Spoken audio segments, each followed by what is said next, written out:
Hi there crafty friends, it's Louise with you today and welcome along to my YouTube channel where I am sharing an art journal page. Firstly, I'm sharing the rainbow stars layout with you, and then in a future video you'll get to see the pink background with the butterfly. So I am firstly going to give my page a coat of white gesso, and this is in my Dilutions art journal. I am challenging myself to finish my 2022 art journal because it has been sitting on the shelf and I've neglected it as I've been more doing scrapbooking. So I am sharing on my YouTube to try and challenge myself to get a bit more creative in my art journal.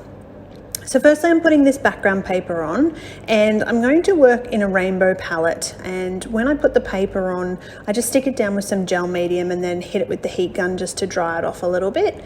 And then I wanted to work on either side. So I wanted to add my rainbow, and then I'm just going to blend those colors out a little bit more and blend the red into the orange into the yellow, and so forth down the page. So I used the Vicky Bouton watercolors originally on the page just to add that bit of color. You don't need to be too fussed on how it goes on the page at this stage because it's really just background. So because when we're building an art journal we need to have lots of different layers, you sometimes will have layers that are, you know, really gorgeous and beautiful, and then other times you have these layers that are just part of the background. So at the moment I'm just getting elements down and working on the background.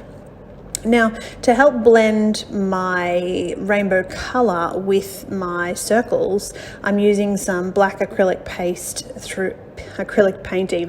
through a stencil, and then once it's all dry I'm going to add plain old modeling paste through another stencil. So I really like this contrast, how we've got circles in the background, then we've got letters, then we've got stripes, and it's at this point where I start to think about what I want to go over the top of that background that I'm building. And I really wanted some large stars, so if you didn't want to hand draw them you could certainly draw them like with a silhouette and cut them, but in this case I'm pretty happy just to have them fairly rough and use my own drawn stars.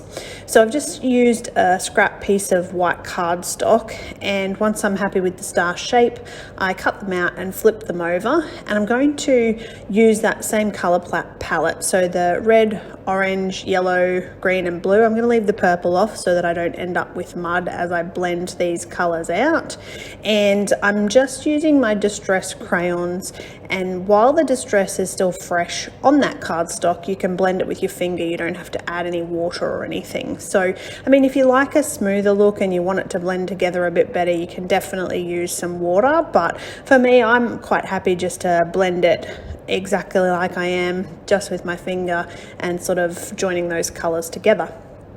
I'm then going to colour around the outside of the star now that it's cut out and it's a bit neater, just using black to enhance that so that that rainbow of the stars doesn't get lost in my background. Had a little bit of trouble with my pens there, so I had to get a new pen. And sort of because I had lots going on, I decided that those stars needed to just blend a little bit more. So I'm going to stamp them just with some black ink. And then I'm going to lay them down the middle of the page and make them the feature. That's also going to help give me something to sort of stick a title or some kind of wording on there. So a little bit of cotton in the background. I'm going to use some tacky glue to stick everything down. Then I'm going to use a word sort of saying or phrase, something in there to really make this finished layout in my art journal. So that is my star share for you today. I had so much fun doing this. I hope that you really enjoyed that and you're inspired, if you haven't already, to start with the art journaling. So thank you for watching, and if you haven't already, please make sure you subscribe.